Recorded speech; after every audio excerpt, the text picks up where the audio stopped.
बस मुझे शिकायत नहीं है किसी से, मुझे शिकायत है अपनी किस्मत से, मुझे शिकायत है अपनी गरीबी से, बस किसी से शिकायत नहीं। और इस ज़िंदगी से भी शिकायत है कि मैं अभी तक ज़िंदा क्यों हूँ।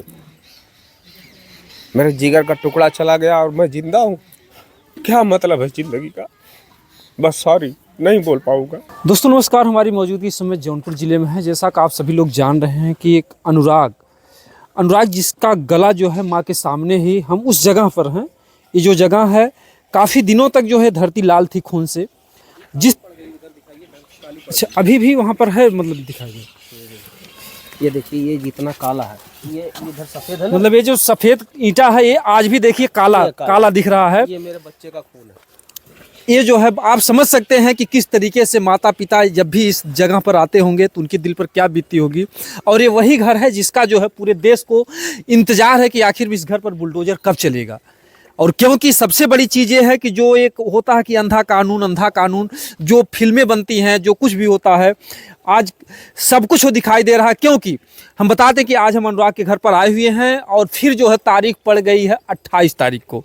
तो तारीख पे तारीख पढ़ते जो है लोगों का मतलब कि एक ऐसा ये पहला मैटर है हमारे हिंदुस्तान का, हमारे देश का, कि जिसका इंतज़ार अब भी लोग बहुत ही बेसब्री से करते हैं। और अभी प्रधान जी ने बताया कि इस मामले को लेकर के एक महिला को हार्ट अटैक आ गया।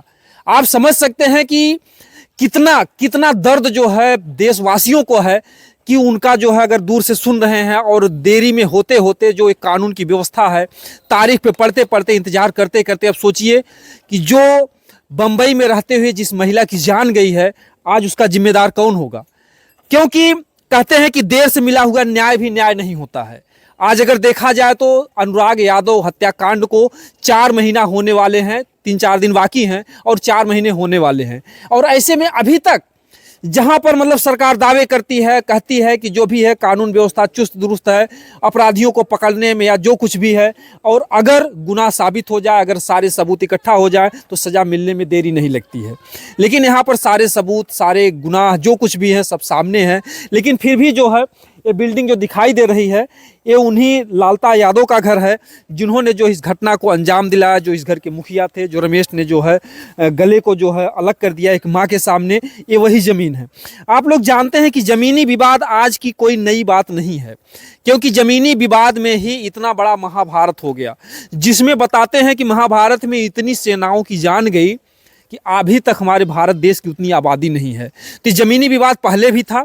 और हम बता दें कि ज़मीनी विवाद में देवरिया में जो यादव और ब्राह्मण में जो है संघर्ष हुआ, जिसमें 6 जाने गई, 5 ब्राह्मण परिवार से और 1 यादव परिवार से। उसके बाद जोगी जी ने आदेश दिया कि जितने भी ज़मीनी विवाद हैं उसको जल्द से जल्द निपटाए जाएँ। तो जोगी जी की क्या गलती, हो तो अपनी जिम्मेदारी को निभा रहे हैं, वो हर जगह जा नहीं सकते, हर जगह पहुंच नहीं सकते हैं। लेकिन उसमें जो कार्य करने वाले हैं, जो राजस्व विभाग है, जो प्रशासन है, ऐसे लोग जो है ऐसी लापरवाही से काम करते हैं। देखिए ये जो आप देख रहे हैं, इसी ज़मीन को लेकर के विवाद था।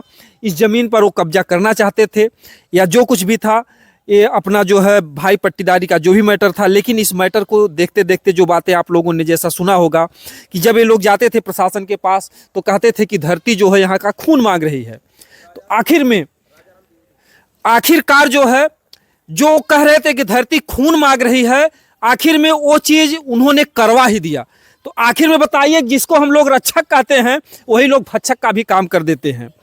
आइए हम थोड़ा सा जरूर अभी हम कहेंगे तो आप लोगों को थोड़ा सा यकीन कम होगा, लेकिन देखिए उस जगह पर आते हैं रिपोर्टिंग करने में भी जो हम लोग का कलेजा दहल जाता है, लेकिन कहीं न कहीं से बातें करने में हम लोग की मजबूरी है। कम से कम आप लोग देखिए कि 4 महीने हो गया, लेकिन ये पिता अभी भी जो है दर दर की ठोकरें खा रहा और न्याय नहीं मिल रहा है। जो हमने बातें कहा कि कोई कह रहा था कि यहाँ पर धरती खून मांग रही है। जी, यशो साहब बोले थे जी, माननीय राजा राम द्विवेदी जी। और जब मैं आया अपने बच्चे की डेड बॉडी रिसीव करने के लिए जी, तो मेरे मुंह से यही शब्द निकला कि क्या अनुराग छोड़ दिया अकेला। उसके बाद राजा राम द्विवेदी जी रोने लगे। मैंने कहा आप क्या रो रहे हो साहब, सब कुछ तो मेरा ख़त्म हो गया। जिस दिन मैंने कंप्लेंट किया था वो असलहा लेके दौड़ रहा था, उसी दिन आपने चेकिंग किया होता तो आज ये दिन देखना ना पड़ता। और एक थे माननीय स्वर्गीय हरिश्चंद्र प्रसाद जी यहीं से मुस्कुरा के आते थे, पैसा लेके चले जाते थे, कुछ नहीं सुनते थे। आज वो इस दुनिया में नहीं है, ईश्वर उनकी आत्मा को शांति दे। मुझे उनके बारे में कुछ नहीं कहना, लेकिन कष्ट जरूर होता है। वो बातें याद आ जाती होंगी, जैसे वो कहते थे धरती खून मांग रही है, धरती ये चेहरा देखने दिलवा दिए खून। तो कहीं ना कहीं से जो प्रशासन से लोग उम्मीद रखते हैं कि हमें न्याय मिलेगा। अभी अगर पीड़ित परिवार नहीं जाता तो कहते हैं कि हमको पता ही नहीं था, और पता होने के बाद ऐसे ऐसे शब्द कह देते हैं। मैं वो वीडियो अवेलेबल करवा दूंगा जब वो असला लेके 16 मई को दौड़ा था। और ये लोग घटना का अंजाम कब देते थे कि जब कोई छुट्टी होती थी या कोई वीआईपी पर्सन आने वाला, पुलिस प्रशासन जब व्यस्त रहता था। जिसे इस घटना को अंजाम दिया, लगातार छुट्टियां चल रही थी, उसके बाद इलेक्शन चल रहे थे, फिर कुंभ मेला आ गया, तो सब लोग बिजी है, शासन प्रशासन सब उधर बिजी है। तो बहुत ही बारीकी से, बहुत सातराना अंदाज में इन्होंने इस सब घटना को अंजाम दिया है। फिलहाल मैं तो ईश्वर को याद करके बैठा हूँ, हे प्रभु आप हो बस, बाकी दुनिया में कोई नहीं है, कुछ नहीं है, सिर्फ ईश्वर है। अभी कितना आश्वासन मिलता है कि जो घर है, एक घर देखने के बाद तकलीफ होती कष्ट होता होगा। छोटी छोटी सी बातों पर बुलडोजर चल जाते हैं, तमाम घटनाएं हो जाती हैं, लेकिन 4 महीने हो गया, ये घर जस का तस दिखाई दे रहा है। बाबू मुझे समझ में नहीं आता मैं हंसूं या रोऊं। आश्वासन, भाषण, और गरीब को मिलता क्या है? भाषण और आश्वासन, और क्या मिलता है गरीब को? कोई खुल के गरीब के सामने खड़ा होना चाहता है? जिसके पास बहुत सारी चीज़ें हैं, पैसे हैं, ऐश्वर्य है, आराम है, जिससे सबका बेनिफिट है, सब उसकी सुनते हैं। गरीब की कौन सुनता है यार? भेड़ बकरियां चराता है, गाय भैंस दूहता है, लोग उसको पूछते हैं। जो कार से टहलता है, जो पैदल चलता है, चप्पल घिस गई है, देखिए घिस गई है चप्पल, अभी 2 महीने भी नहीं हुए, चप्पल घिस गई है दौड़ते दौड़ते, तो कौन पूछेगा?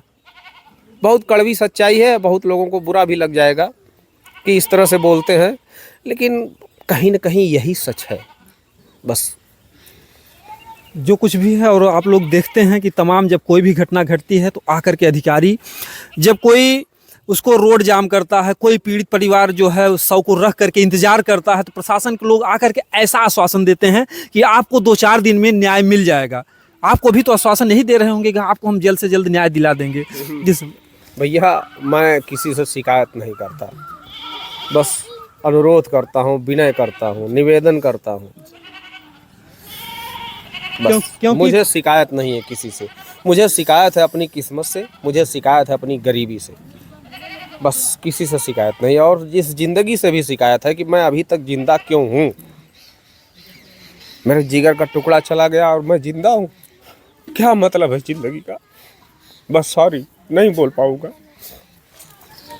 कहीं न कहीं से ये दर्द जो है अधिकारियों को नहीं दिखाई देता है। सबके पास औलादें होंगी, सबके घर में घर परिवार होंगे। ऐसी दर्दनाक घटना घटती है कि आज पूरा परिवार जो न्याय की आस में 4 महीने से बैठा हुआ है, अभी तक कुछ न्याय नहीं मिला है। तो हम लोग बराबर इस मुद्दे को इसलिए दिखाने का प्रयास करते हैं, कम से कम आप लोग देखिए, जानिए कि समाज में क्या हो रहा है। इनका बेटा तो कोई वापस नहीं ला सकता है, लेकिन जो सिस्टम है उसमें भी अगर देखा जाए तो एक बेल होने वाला है, उससे भी इस परिवार को गहरा आघात पहुंचा है कि इतने जल्दी जो है, इतनी बड़ी घटना घटी, उतनी जल्दी बेल होने वाला है।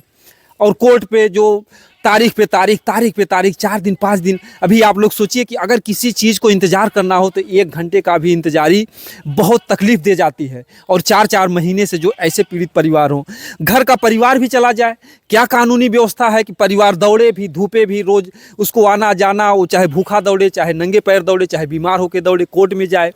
कुछ ऐसा कानून में संशोधन भी होना चाहिए कि ऐसे पीड़ित परिवारों को घर पर ही रह करके कुछ ऐसी व्यवस्था हो कि इनको दौड़ना भी ना पड़े, धूपना भी ना पड़े, जाना भी ना पड़े। वो तो बहुत अच्छे प्रधान जी यहाँ के हैं जो कि बराबर इसको देख रहे हैं। ये पिताजी तो बीच में जो आना जाना भी छोड़ दिए थे। तो कहीं न कहीं से भले ही हमारा देश आज़ाद हो गया हो, लेकिन जैसा दिखाई दे रहा हमारे देश का गरीब नहीं आज़ाद है। तो कम से कम जो गरीबों का ध्यान दिया जाए, जो कहते हैं मोदी जी की सबका साथ सबका विकास, तो ऐसे गरीबों को अगर इतने बड़े बड़े मुद्दे पर अगर न्याय नहीं मिलेगा तो कहीं कहीं से लोगों का जो है सरकार से भी और प्रशासन से भी भरोसा उठ जाएगा। तो हम चाहेंगे अपने चैनल के माध्यम से जितने भी अधिकारीगण हैं या जो भी हमारे इस वीडियो को देख रहे हैं, इसके लिए सब लोग दुआ करें कि जल्द से जल्द इस परिवार को जो है न्याय मिले और जो भी अधिकारी हैं जिनका जो कर्तव्य है अपने कर्तव्यों का पालन करें लोगों का, ताकि कानून से भरोसा ना टूटे। जय हिंद, जय भारत।